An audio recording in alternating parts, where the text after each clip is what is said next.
Hello and welcome to another episode of the Real Estate Investing Club, the place investors go to gain actionable advice, learn about current market trends, and hear war stories from other professional investors out there in the field today. Before we get started, I have two quick housekeeping items to cover. First, if you like the episode, we would very much appreciate a like, subscribe, and share. It is the best way to support the show and keep it running. Second, if you are a new investor looking to get started in real estate or an experienced investor looking to take your investing to the next level, we created an ebook for you that will cover how to find deals that are actually deals, how to finance those deals with little to no money down, and how to exit those deals for maximum value. On top of that, I throw in an insane amount of free bonuses that you'll have access to once you buy the ebook. All we charge is our admin cost to keep the show running. So, if you're serious about real estate investing and want to create both active and passive income as an investor, head on over to the website at therealestateinvestingclub.com and click on the button that says Get the ebook to grab yourself a copy today. So with that said, let's dive right in. Today we have a very special guest with us, ready to drop some investor knowledge on you. So buckle up, grab your pen and paper, and enjoy the ride.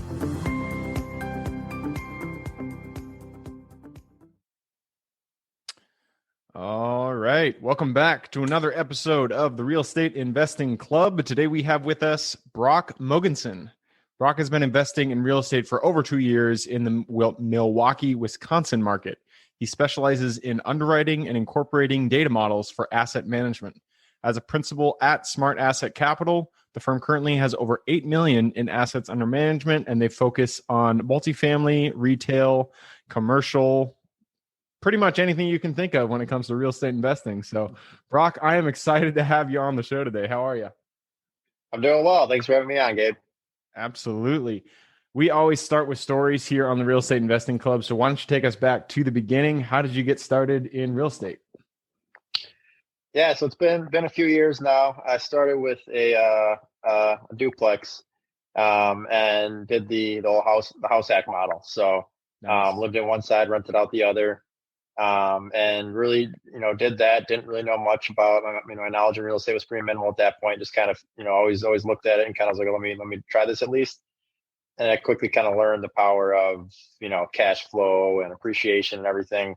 And, through that time, I kind of decided, all right, I want to dive deeper into this. I see the power of it.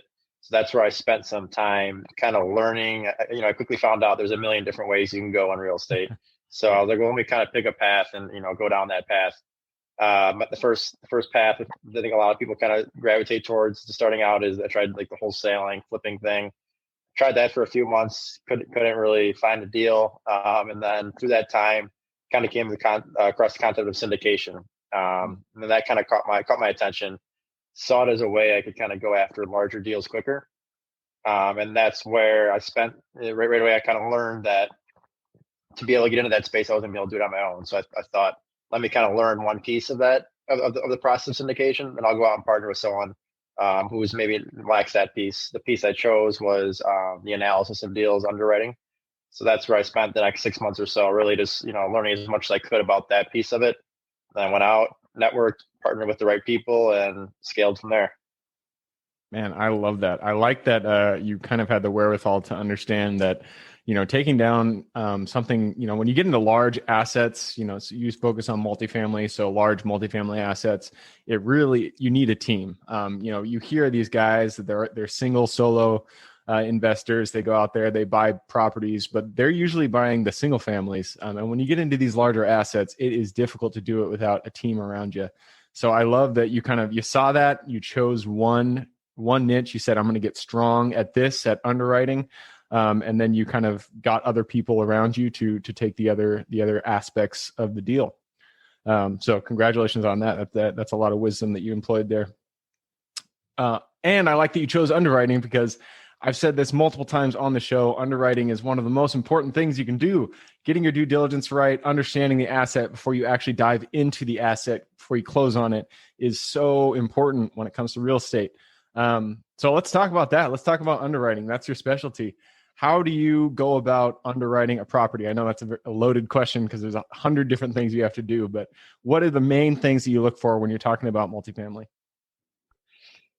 So I think it kind of starts with first having an idea of what your strategy is when you're coming into underwriting. So for us, a lot of other operators are looking for value add components, value add deals. So that's a lot of times you could tell right by looking at, usually you're going to get an offering on random or a trailing 12-month financials. You can usually tell pretty quickly if the numbers are going to make sense and where there might be a value add component on the surface. So that's usually the first thing. Obviously first you're going to define your criteria. What type of deals are you looking for? And that's going to weed out 80% of the deals because they don't fall within your buckets you've defined.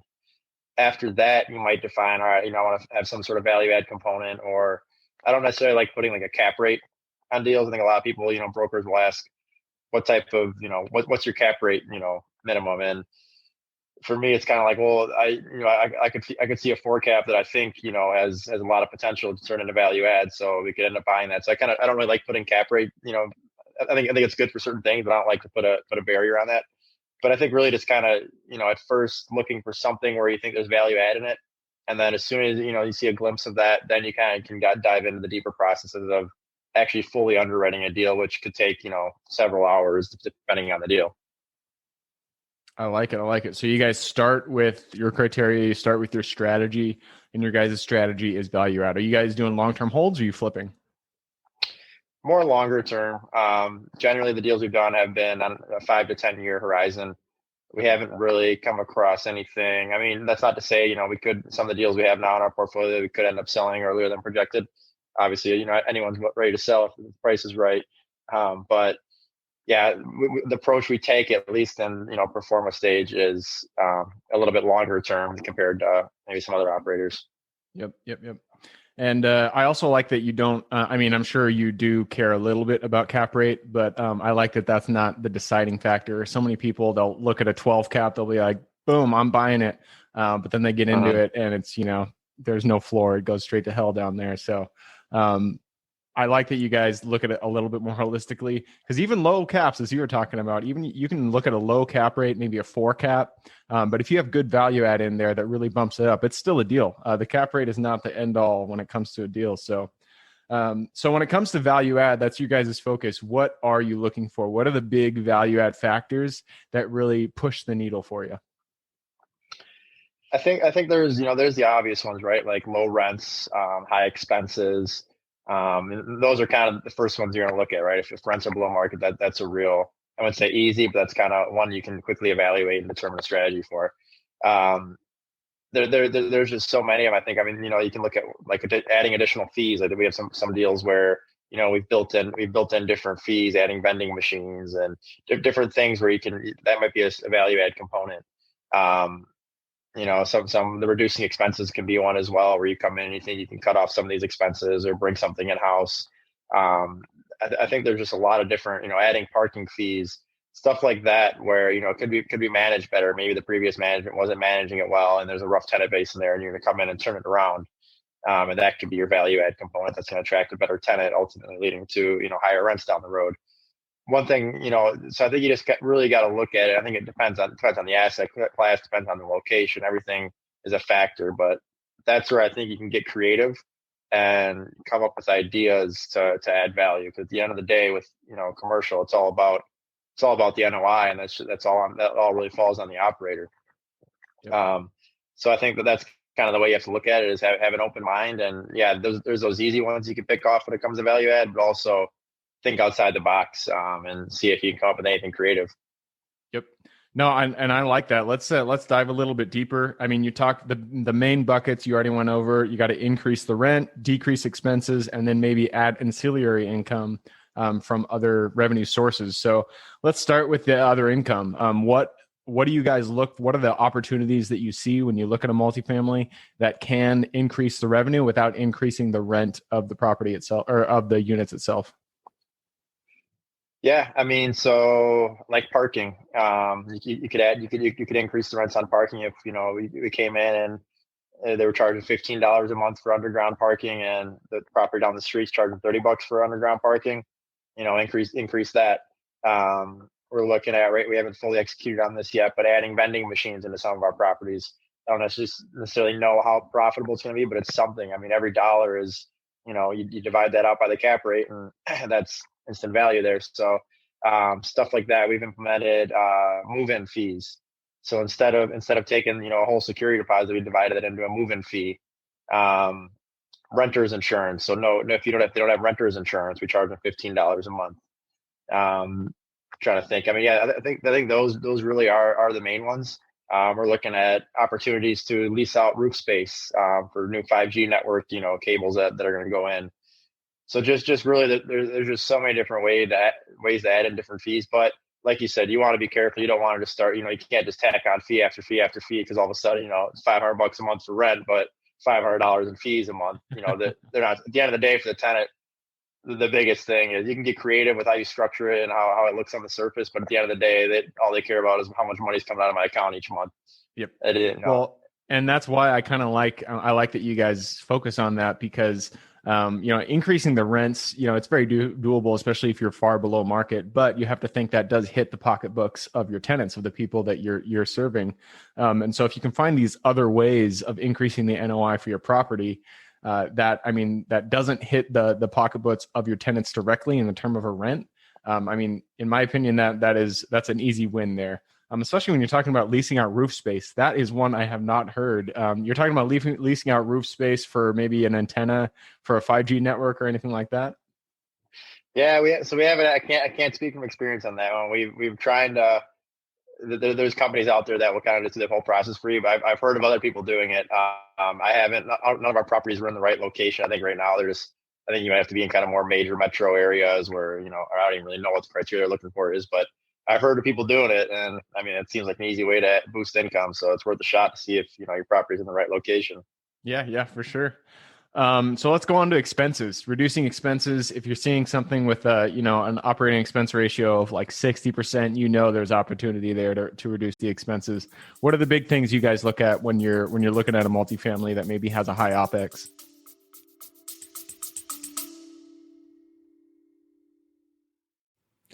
Before we continue on with today's guest, I want to tell you guys about a community I'm launching on School to help investors like yourself grow your own portfolio. In this community, you'll get access to all the docs I use, all the systems I've built, everything I've used to grow my own portfolio, as well as instructions and guidance on how to get out there and find great deals, how to finance those deals, and then how to manage them for great returns. Since we're just launching it, the price will be set at a measly $20 per month, and whatever price you join at is the price you'll have for life. We will be increasing the price as the group grows, so if you're at all interested in growing your portfolio along other investors, now is the time to join. I will put the link somewhere in the bio or on our podcast website at therealestateinvestingclub.com, so if you are interested, head on over there. With that said, let's get back to the podcast.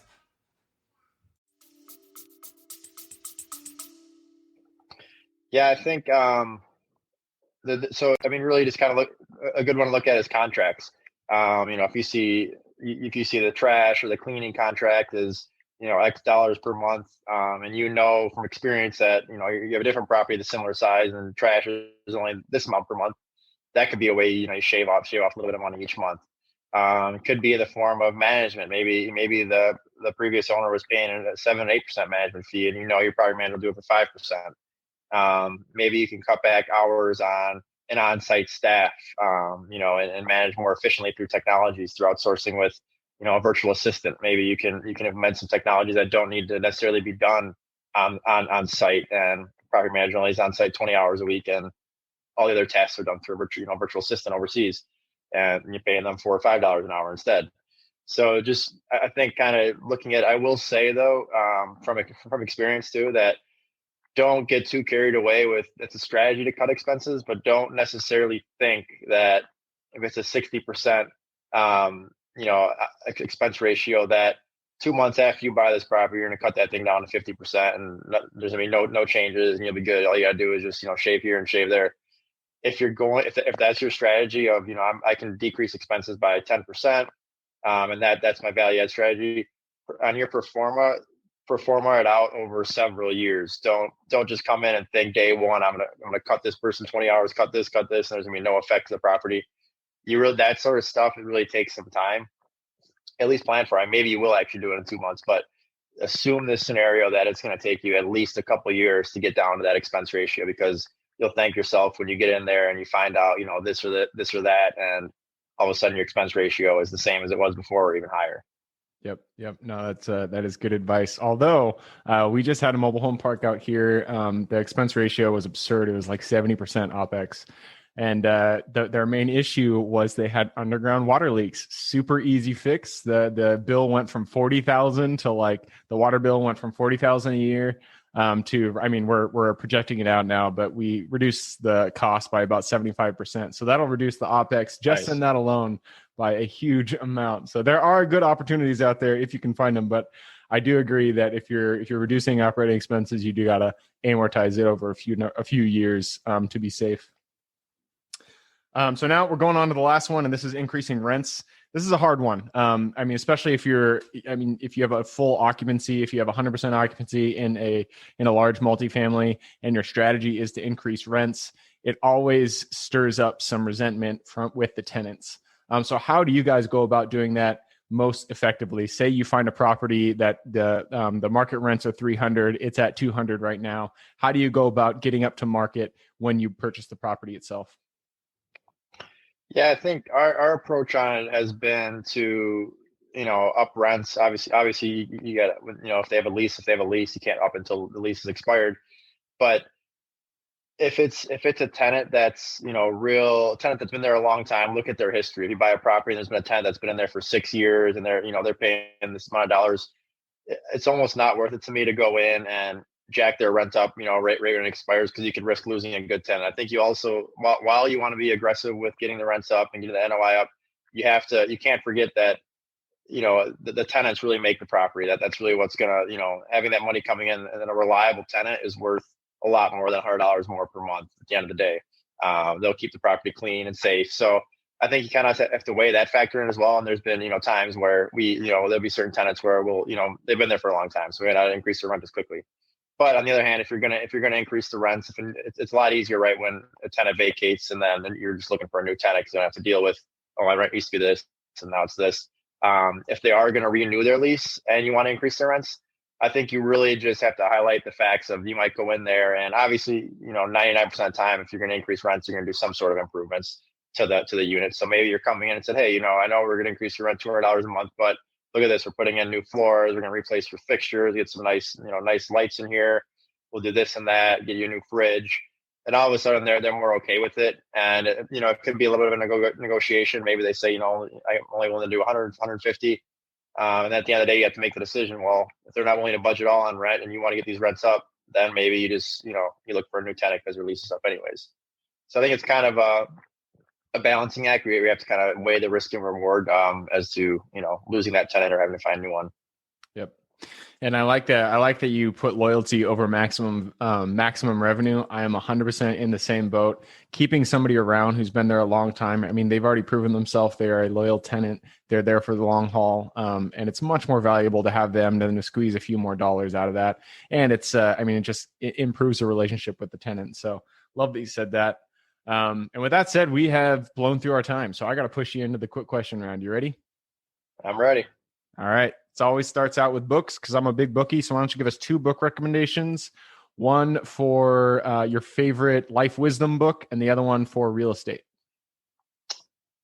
Life wisdom. I like the 10X rule by Grant Cardone. I think that's a good mindset, think big type book.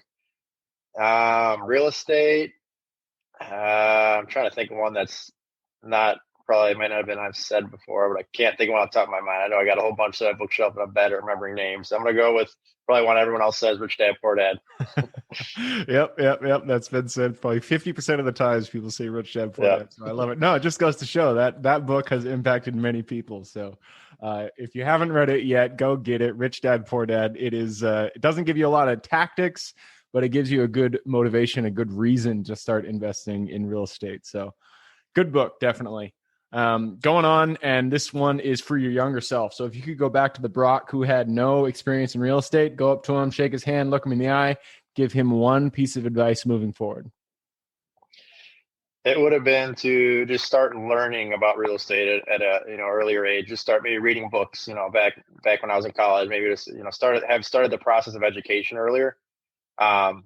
just start meeting people in the industry, networking, and just really building that base of education. Because I think that's a hurdle you kind of have to, when you first get started real estate. It's going to take at least a year to really build a solid education to go out and start doing larger deals. So if I could have started that process earlier, I'd say that's what it would be. Yep. I love it. This is an opportunity for you to flex a little bit, brag. What is your superpower? What are you absolutely good at, amazing at?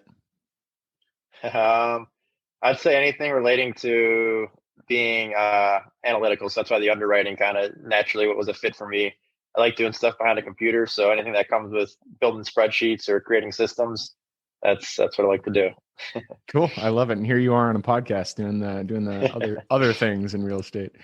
All right. And then for your places, so where are you really excited to invest in right now? I'm excited to continue to build our portfolio here in the Milwaukee, Wisconsin area. So my partner has an in-house property management company, so that's been nice as we're kind of able to plug into a vertically integrated system.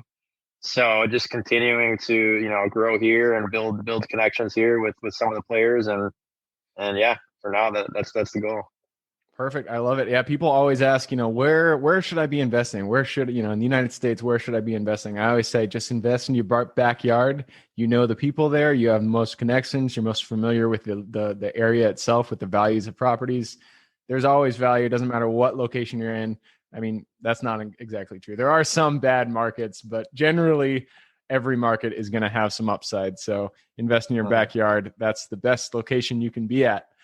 And then on to the last question. This one's for the listeners. You've given us a lot of good advice so far. So how can people reach out and get in contact with you? Yeah, so we have a website. That's www.smartassetcapital.com.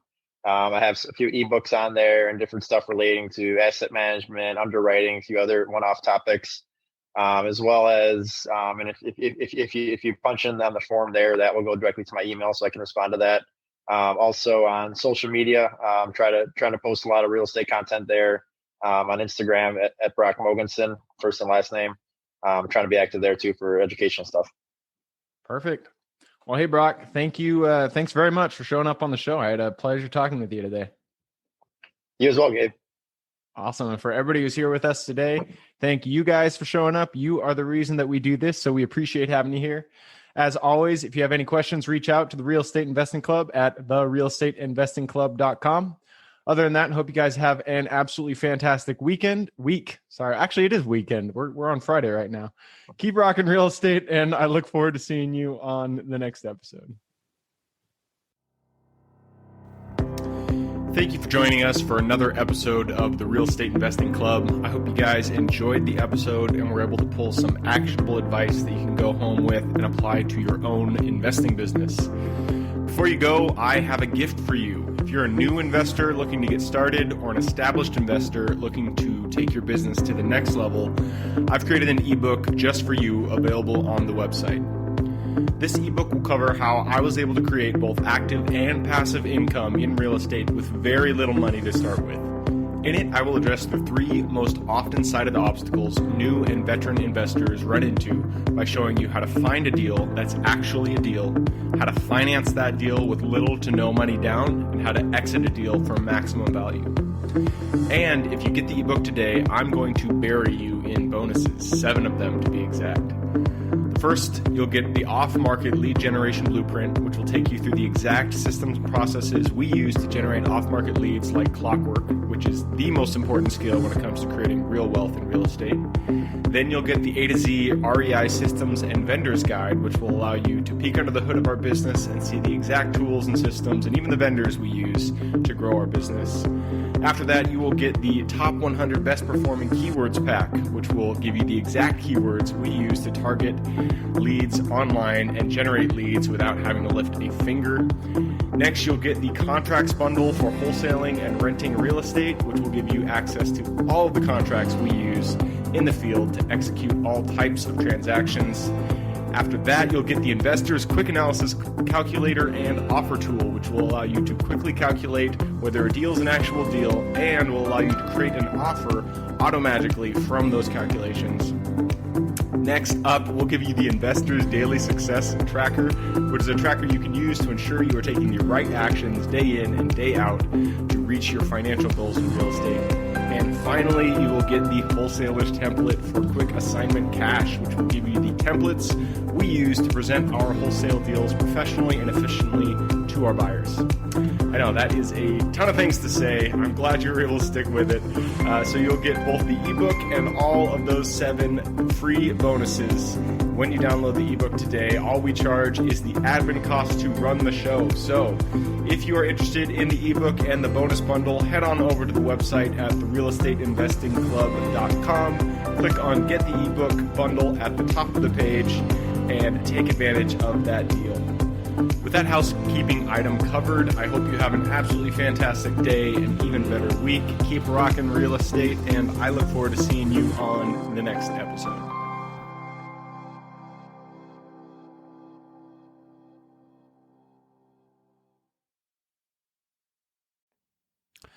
All right, before I officially sign off, I have a quick announcement to make. If you're interested in becoming a passive investor in one of my deals, my own company, Kaizen Properties, is looking for capital partners for our upcoming projects. We invest in what are known as recession-resistant assets, mainly self-storage facilities, mobile home and RV parks, and industrial properties. If you're interested in investing and would like to learn a little bit more about my company, our investing criteria, and some of the previous projects we've done, go to the Real Estate Investing Club podcast at therealestateinvestingclub.com and scroll all the way down to the bottom of the page. Click on the Invest With Us button. That'll pop up the investor form. Fill that out, and we will reach back out to you as soon as we can. Or if you prefer a little bit more of a personal touch, you can reach out to me at gabe@therealestateinvestingclub.com. So really, that is it. Again, it was a pleasure hanging out with you guys during this episode, and I look forward to seeing you on the next episode.